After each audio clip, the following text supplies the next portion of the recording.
నమస్తే, welcome to special debate. విదేశాల్లో చదివితే కలిగే ప్రయోజనాలు ఏంటి? అంతర్జాతీయ విద్యార్థులు ఎదుర్కొనే సవాళ్ళేంటి? భారతీయ విద్యార్థులు అమెరికాలో ఎందుకు ఇబ్బందులు పడుతున్నారు? పిల్లలను విదేశాలకు చదువుకునేందుకు పంపించే ముందు పేరెంట్స్గా తీసుకోవాల్సిన జాగ్రత్తలేంటి? ఈ అంశాలతో మనతో మాట్లాడేందుకు మనతో జాయిన్ అవుతున్నారు డాక్టర్ వెంకట్ కుర్తి గారు.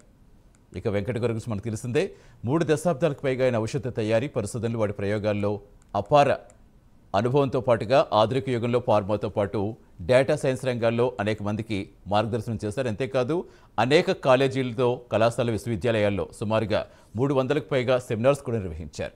ఇక వెంకట్ గారు మనతో జాయిన్, ఆయనతో మాట్లాడేద్దాం. నమస్తే వెంకట్ గారు. ఎస్ వెంకట్ గారు, సో ఈరోజు నిజంగానే యూఎస్ టాపిక్ వచ్చిందంటే, ఒకప్పుడు అమెరికా వెళ్ళడం అంటే అది ఎంత పెద్ద కలో, ఎంత పెద్ద లక్ష్యమో, ఎంత పెద్ద ధ్యేయమో తెలిసిందే. ఆ రోజుల్లోనే మీరు అమెరికాకు వెళ్ళి అంతలా స్థిరపడిన వ్యక్తి, ఒక విద్యావేత్తగా ఉన్నారు.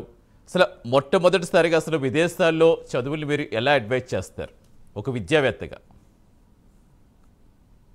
డెఫినెట్గా నేనైతే అమెరికా వెళ్ళి చదవమని చెప్తానండి. ఎందుకంటే ఒకటి, అమెరికా వెళ్ళి చదవటం వల్ల కొన్ని అడ్వాంటేజెస్ ఉన్నాయి. ఒకటి, ఇంటర్నేషనల్ ఎక్స్పోజర్ తెలుస్తుంది. ఒకటి, రెండవది నెట్వర్కింగ్ ఉంటుంది. నెట్వర్కింగ్ అంటే ఇండస్ట్రీ ప్రొఫెషనల్స్తో మనకి నెట్వర్క్ డెవలప్ అవుతుంది అండ్ గుడ్ కమ్యూనికేషన్ డెవలప్ అవుతుంది. అమెరికాలో మెయిన్ ఇంపార్టెంట్ ఏంటంటే ఫోకస్గా పనిచేయటం అలవాటు అవుతుంది. అంటే ఈ పని మనం చెయ్యాలి అనుకుంటే ఆ పని చేయటం అనేది ఉంటుంది. అంటే డీవియేట్ అవటం అనేటువంటిది జరగదు. ఫస్ట్ ఆఫ్ ఆల్ ఇలాంటి కొన్ని చాలా మంచిగా ఉంటాయి అందుట్లో. అందుకనే నేను చెప్తాను, ఎవరైనా సరే ఇప్పుడు పేరెంట్స్ అందరూ కూడా ఎలా ఆలోచించాలి అంటే, డిగ్రీ వరకు వాళ్ళది ఇంట్లో ప్యాంపరింగ్ చేసి బాగా కొంచెము గారాబం చేసి పెంచుతారు. వాళ్ళకి మనీ వాల్యూ తెలియదు, వాళ్ళకి టైం వాల్యూ తెలియదు. బట్ వేరేస్ వాళ్ళు ఒక్కసారి యుఎస్ వచ్చారు అనుకోండి, వస్తే ఆటోమేటిక్గా ఏమవుతుందంటే టైం వాల్యూ తెలుస్తుంది, మనీ వాల్యూ తెలుస్తుంది and also time management, money management తెలుస్తుంది. సో ఇవన్నీ తెలియాలంటే ఖచ్చితంగా బయటికి వెళ్ళి చదవటం అనేటువంటిది కొంచెం ఉపయోగపడుతుంది. అంటే పర్టికులర్లీ ఫర్ అబ్రాడ్ వెళ్ళటం అనేటువంటిది. నేను పర్సనల్గా అయితే ఏంటంటే, ఇప్పుడు 100 బెస్ట్ యూనివర్సిటీస్ తీసుకోండి, 100 best universities in the world. అందులో దాదాపుగా 90 యూనివర్సిటీస్ అమెరికాలోనే ఉంటాయి, అంటే యుఎస్లోనే ఉంటాయి. సో కాబట్టి మనం యుఎస్ని టార్గెట్ చేసుకుని యుఎస్ వెళ్ళి చదవటం అనేటువంటిది 100% that is a great decision first of all. డెఫినెట్గా వెంకట్ గారు, అందుకే నేను అనేది. ఎందుకంటే అప్పుడు ఏమీ తెలియని రోజుల్లోనే మీరు వెళ్ళి అంతలా సెటిల్ అయ్యారంటే చాలామందికి ఇన్స్పిరేషన్ మీరు. బట్ ఏంటంటే ఇప్పటికీ కూడా ఇండియన్స్ అందరికీ అమెరికా అంటే చాలా మోజు. మరి ముఖ్యంగా తెలుగు వారికి, ప్రతి పేరెంట్స్కి పిల్లలు అమెరికా పంపించాలని, పిల్లలకు కూడా అమెరికాలో స్థిరపడాలని చాలా కళలు. కానీ ఇప్పుడు ఆ కళల కంటే ఎక్కువగా అనుమానాలు ఎక్కువైపోతున్నాయి. అసలు వాట్ ఈజ్ అమెరికా, ఫ్యూచర్లో అమెరికా ఏంటి, ఇప్పుడు అమెరికాలో ఉన్న వాళ్ళ పరిస్థితి ఏంటి, ఈ విధమైన ఎన్నో రకాల ఇష్యూస్. అంటే వాటికి సంబంధించి అసలు విదేశాలు చదివితే వచ్చే ప్రయోజనాలతో పాటుగా ఈ అనుమానాలు నివృత్తి చేసే విధంగా మీరు ఏమి అడ్వైజ్ చేస్తారు? ఫస్ట్ అనుమానాలని మీరే చెప్తున్నారండి, అవి నిజాలో కాదో అనేది పక్కన పెట్టేద్దాం. జస్ట్ అనుమానం. ఒకటి ఫస్ట్ ఆలోచించాల్సింది ఏంటంటే, ఈ అమెరికా వెళ్ళేటువంటి స్టూడెంట్స్ అంటే వాళ్ళ ఫాదర్ కానీ, వాళ్ళ మదర్ కానీ, వాళ్ళ బ్యాంకర్ కానీ, అంటే బ్యాంక్ లోన్స్ అట్లీస్ట్ మినిమం 40 లక్షలు, 40 lakhs అప్పిస్తారు. అప్పించినప్పుడు ఆ పేరెంట్స్ అడగాలి. బ్యాంక్స్ అంటే ఖచ్చితంగా వాళ్ళు రిటర్న్ తీసుకుంటారండి. పేరెంట్స్ ఏంటి, ఆ పేరెంట్స్ ఈ 40 లక్షలు నీకు నేను డబ్బులు ఇస్తున్నాను, when you are going to return that money back to me, ఎప్పుడు డబ్బులు తిరిగి ఇస్తావు అని అడగాలి ఫస్ట్ ఆఫ్ ఆల్. అప్పుడు ఏమవుతుందంటే ఆ పిల్లవాడికి ఇది ఫ్రీ మనీ కాదు, మా ఫాదర్ ఇచ్చినటువంటి మనీ నేను తిరిగి ఇవ్వాలి అనేటువంటి భావన డెవలప్ అవుతుంది. దానివల్ల ఏమవుతుంది, కష్టపడి చదవటం అనేది స్టార్ట్ అవుతుంది. సో ఫస్ట్ పిల్లవాళ్ళకి ఒక గోల్ అనేటువంటిది పెట్టాలి, అది ఫస్ట్ స్టెప్.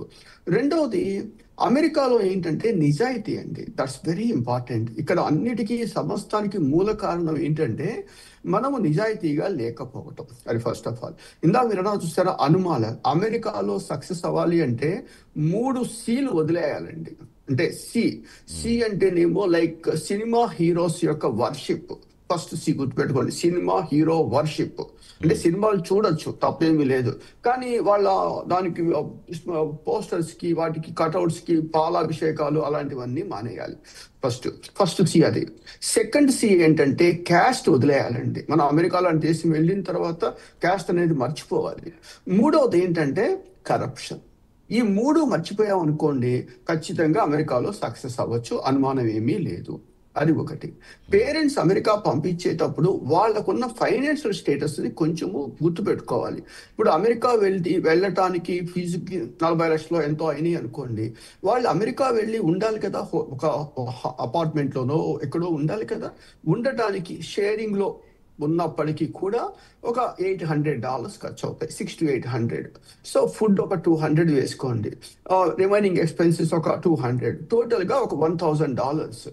అంటే $1000 వాళ్ళు ప్రతి నెల ఖర్చు పెట్టాలి. ప్రతి నెల ఖర్చు పెట్టడానికి వాళ్ళ పేరెంట్స్ ఈ $1000 పంపించగలరా లేదా అనేది చాలా ఇంపార్టెంట్. ఎందుకంటే అక్కడ రూల్ ప్రకారం ఏంటంటే క్యాంపస్‌లో అంటే ఆ కాలేజీ క్యాంపస్‌లో 20 గంటల పాటు మీరు పనిచేయొచ్చు. స్టూడెంట్ లీగల్‌గా పనిచేయొచ్చు.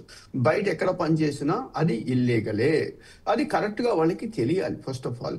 అది తెలిసిన తర్వాత వాళ్ళు ఆఫ్‌కోర్స్ పేరెంట్ నెలకి ఒక 80,000-90,000 వేల రూపాయలు పంపించే కెపాసిటీ ఉన్నది అనుకోండి, ఖచ్చితంగా అమెరికా పంపించొచ్చు. ఇబ్బంది ఏమీ లేదు అందిట్లో. అది ఒకటి. వెళ్ళినప్పటి నుంచి లేదు వీళ్ళు పార్ట్ టైం జాబ్ చేద్దామని అనుకున్నారనుకోండి, అమెరికాలో కూర్చోవడానికి కుర్చీ కూడా ఉండదండి. హోటల్స్‌లో అక్కడ ఇక్కడ 12 గంటల పాటు 10 గంటల పాటు నిలబడి పనిచేసి వాళ్ళు ఏం చదువుకుంటారు పాపం. కాబట్టి చదువుకోలేదు. దాంతో చదువు వెనక్కి వెళ్ళిపోతుంది. ఇది ప్రైమరీ అయిపోతుంది. ఇవండి మెయిన్. ఈ తప్పులు చేస్తుంది ఎవరు అంటే మన వాళ్ళే తప్పులు చేస్తున్నారు. సో అమెరికా వెళ్ళేటువంటిది నా ఫోకస్ చదువు. ఆ తర్వాత అయిపోగానే జాబ్ రావాలి అనేటువంటి ఒకే ఒక్క సింగిల్ పాయింట్ ఎజెండాతో పనిచేశారు, చదివారు అనుకోండి, 100% they are able to get a success. డెఫినెట్గా వెంకట్ గారు, ఇప్పుడు నేనే అడుగుదాం అనుకునేది మీరే చెప్పుకుంటూ వచ్చారు. నిజంగా ఫైనాన్షియల్గా మనం స్ట్రాంగ్ ఉండి పిల్లల్ని పంపించుకుంటే ఓకే, వాళ్ళ సిచ్యువేషన్ వరకు ఓకే. కానీ ఎక్కువగా మిడిల్ క్లాస్ ఫ్యామిలీస్ ఎక్కువగా పంపించడం చూసి మధ్యకాలంలో బాగా ఎక్కువైంది. అమెరికాకి వెళ్ళి చదివించడం, పిల్లల్ని ఎలాగైనా సరే బాగా సెటిల్ చేయాలంటే తప్పేం లేదు అందులో. బట్ వాళ్ళ దేశ నియమాలు వాళ్ళకు ఉంటాయి కాబట్టి ఆ రూల్స్ ప్రకారం వాళ్ళు వెళ్తున్నారు. బట్ ఇప్పుడు రీసెంట్గా ట్రంప్ గారు రెండోసారి వచ్చిన తర్వాత అవి బాగా స్ట్రిక్ట్ చేయడంతో ఇప్పుడు ఇవన్నీ బయటకు వచ్చాయి. అంటే గతంలో చాలామంది చెప్పుకునేవారు కదా, పెట్రోల్ బంకుల్లో చేస్తాం లేదంటే ఏదైనా స్టోర్స్లో చేస్తాం, మేము చదువుకుంటూ జాగ్రత్తగా మేము కష్టపడి పైకి వచ్చామని చాలామంది చెప్తూ ఉంటారు. సో అలా చేసినప్పుడు అవన్నీ అవకాశాలు లేవు అని చెప్తున్నారు. ఇప్పుడు నిజంగా ఇప్పుడు అవన్నీ అవకాశాలు లేకపోతే అంటే వీళ్ళ పరిస్థితి అంటే ఆ స్థాయిలో ఉద్యోగాలు ఉన్నాయనుకోవచ్చా మనం ఇప్పుడు నెక్స్ట్? ఉద్యోగాలు అయితే మాత్రం ఆ స్థాయిలో లేవండి. ఎందుకంటే ఈ ఆర్టిఫిషియల్ ఇంటెలిజెన్స్, ఈ మెషిన్ లెర్నింగ్, ఈ కొత్త టెక్నాలజీ అంటే ఎలా చెప్పాలంటే ఇంతకు ముందు వాటిల్లో పనిచేశారు అనుకోండి, మన ముందు ఒక కంప్యూటర్ ఉంటుంది. అవరకిలు కాకపోతే సేల్స్ ఫోర్స్ లో పనిచేస్తారు, అక్కడ కూడా మన ముందు కంప్యూటరే ఉంటుంది. కానీ ఇవాళ ఏఐ ఏం చేసింది, ఏఐ ఏజెంట్ వచ్చేసింది. అంటే మన ముందు నుంచి కంప్యూటర్ లాగేసింది. వాళ్ళ కంప్యూటర్ లేదు. ఆ సినిమాలో ఉంటుంది, పోలీస్ వాడిని ట్రాన్స్ఫర్ చేస్తే ఇంకొక పోలీస్ స్టేషన్కే ట్రాన్స్ఫర్ చేస్తారు, పోస్ట్ ఆఫీస్కి మాత్రం ట్రాన్స్ఫర్ చెయ్యరు అని ఒక సినిమా ఏదో డైలాగ్ ఉంది. అదే విధంగా ఈ టెక్నాలజీ కాకపోతే ఆ టెక్నాలజీ కంప్యూటర్ యూజ్ చేసి మనం పని చేస్తాం. కానీ వాళ్ళ మన అవసరం లేదు. మన అవసరం లేకుండా ఏఐ ఆర్టిఫిషియల్ ఇంటెలిజెన్స్ మోడల్స్ అన్ని చేసేస్తుంది. దానివల్ల ఏమైపోయింది, మనుషుల్ని మేనేజ్ చేయడం చాలా కష్టము. మెషిన్స్ మేనేజ్ చేయడం చాలా ఈజీ. కాబట్టి all these companies moving towards artificial intelligence, that area. దానివల్ల ఏమైపోతుంది, జాబ్స్ అనేవి తగ్గిపోతున్నాయి. తగ్గిపోయినటువంటి జాబ్స్ ప్లేస్ లో ఈ అమెరికన్స్ కి ఉద్యోగాలు దొరకట్లేదు అనుకోండి, అక్కడ లోకల్ గవర్నమెంట్ కి ప్రాబ్లమ్స్ ఉంటాయి. ఆ ప్రాబ్లమ్స్ వల్ల ఏమవుతుంది, అమెరికన్స్ కి ఉద్యోగాలు రావాలి అనే ఒక సింగిల్, అంటే ట్రంప్ గెలిచినటువంటిది ఒకే ఒక సింగిల్ పాయింట్ ఎజెండా అండి, ఇమిగ్రేషన్, ఇల్లీగల్ ఇమిగ్రేషన్. అది కూడా గుర్తుపెట్టుకోండి.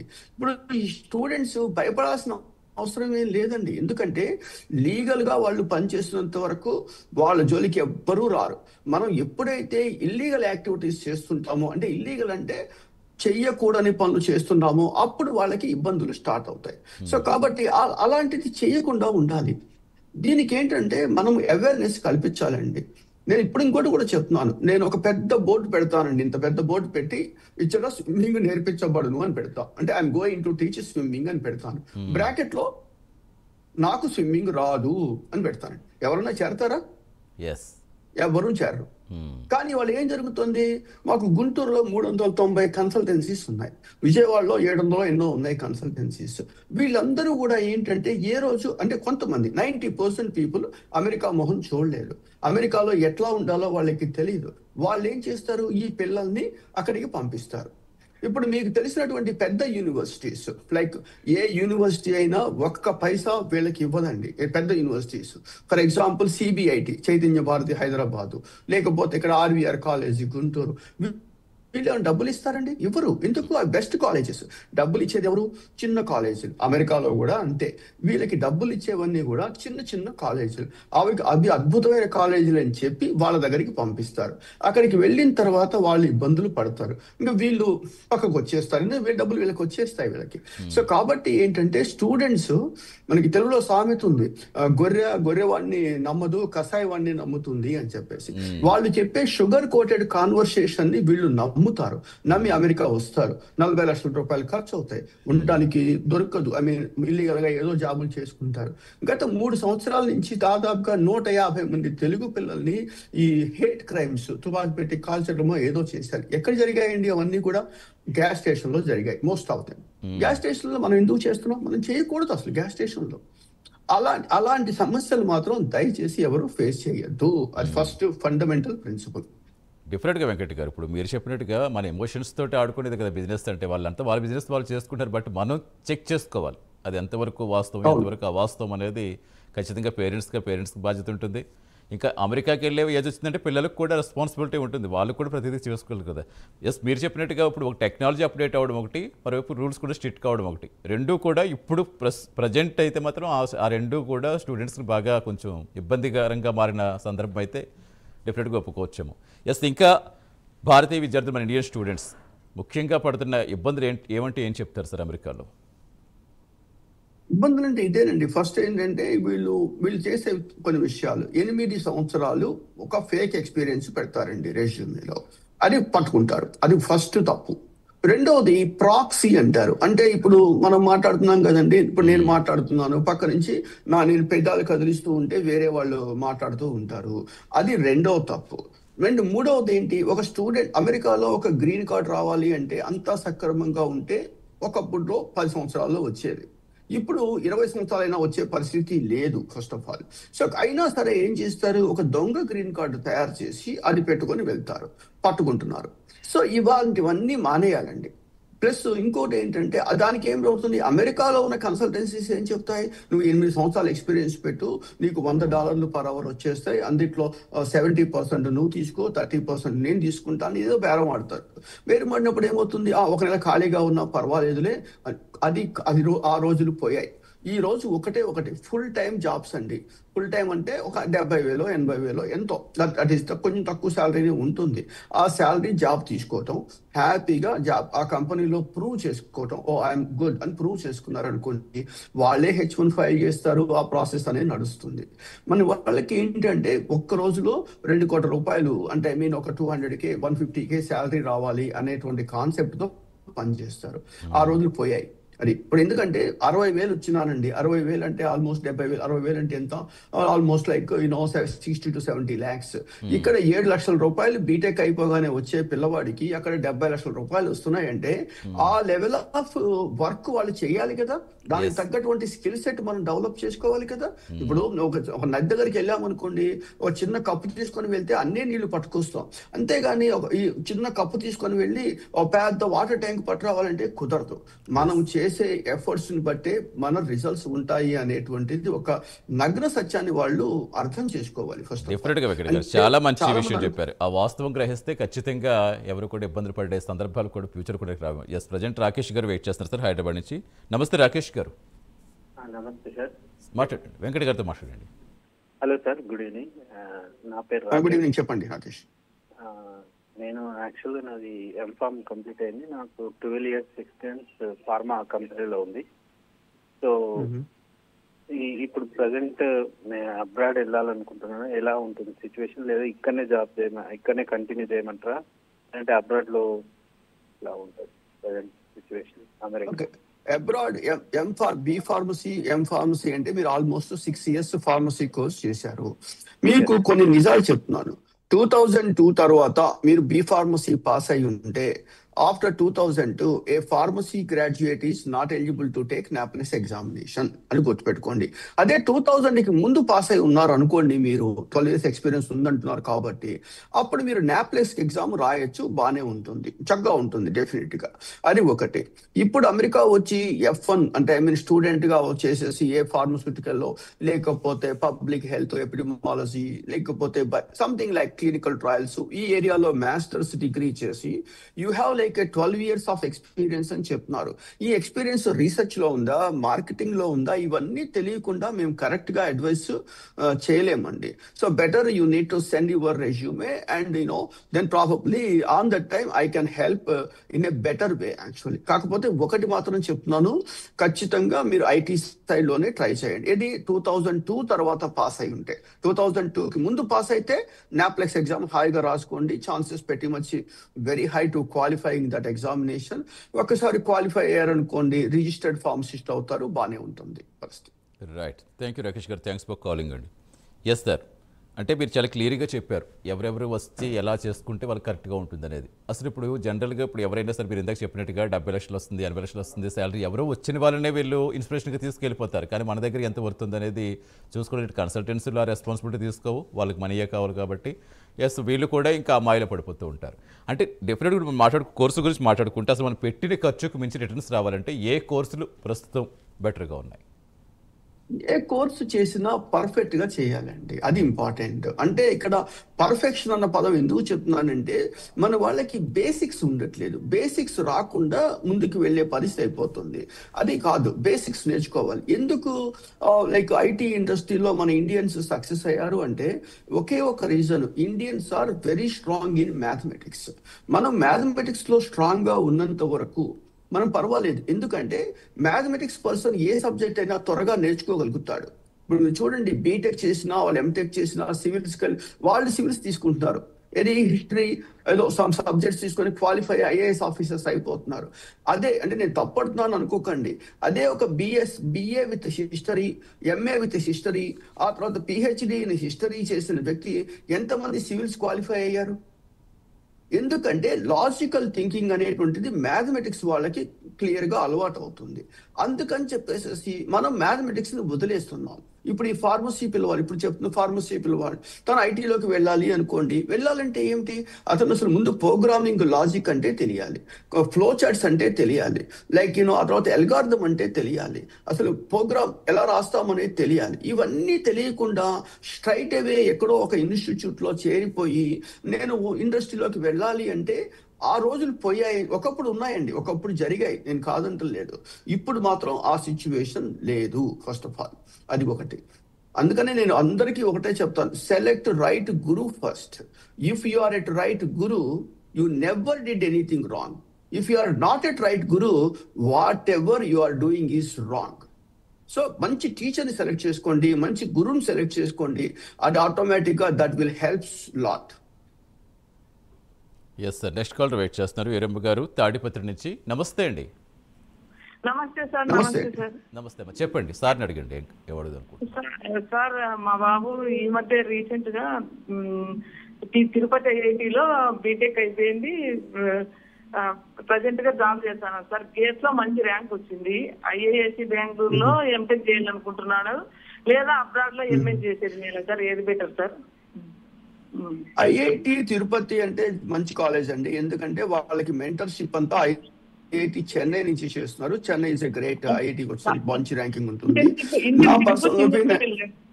సింగపూర్ వెళ్ళారు సార్ ఇంటర్న్షిప్ కు. 9.35 జీపీ వచ్చింది సార్. ప్రజెంట్ గా చండీగఢ్ లో జాబ్ చేస్తున్నాడు. గేట్ క్వాలిఫై అయినా సార్. ఈసారి కూడా గేట్ 199 ర్యాంక్ వచ్చింది సార్ గేట్ లో. ఐఏఎస్సి మరి రీసెంట్ గా కూడా ప్రిపేర్ అవుతున్నాడు. ఐఏఎస్సి బెంగళూరులో ఎంటెక్ చేసేది మేలా, లేదా అబ్రాడ్ లో ఎంఏ చేసేది మేలా సార్?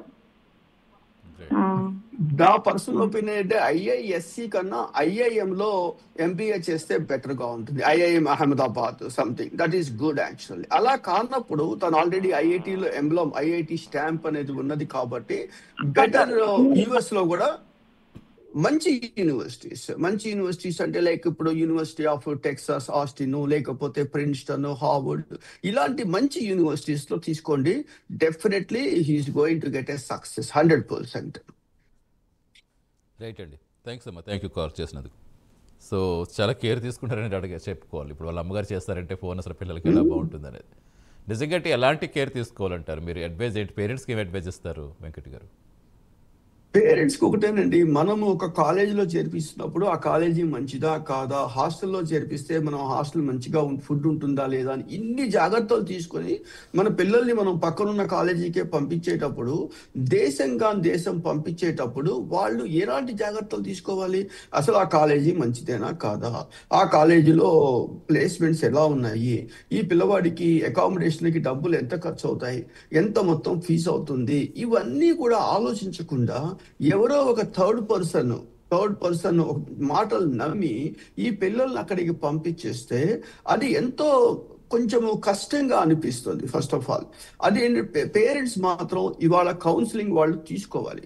వాళ్ళు కంపేర్ చేస్తారు, అంటే వేరే వాళ్ళు అమెరికా వెళ్ళారు, మా పిల్లలు వెళ్ళాలి అక్కడ, ఇలా కంపేర్ చేస్తారు. ఆ కంపారిజన్ వదిలేసేసి లైక్ తనకున్న స్కిల్స్, సపోజ్ ఫర్ ఎగ్జాంపుల్ ఇప్పుడు మనం మాట్లాడుతున్నాము, ఐఐటిలో తను బీటెక్ ఎంటెక్ లవ్ చేశారు, అక్కడ ఇంటర్న్షిప్ చేసినప్పుడు అలా కాకుండా నాకు ఎంసెట్ లో 1,00,000 పైన ర్యాంక్ వచ్చింది, ఆ తర్వాత 10 బ్యాక్లాగ్స్ తో డిగ్రీ పాస్ అయ్యాను, డిగ్రీ అయిపోయింది, నేను ఇప్పుడు అమెరికా వెళ్ళి ఆ కాంపిటేటివ్ స్పిరిట్ లో నేను సస్టైన్ అవనప్పుడు ఎందుకు అమెరికా దాకా వెళ్ళటం ఎందుకు, బాధలు పడటం ఎందుకు?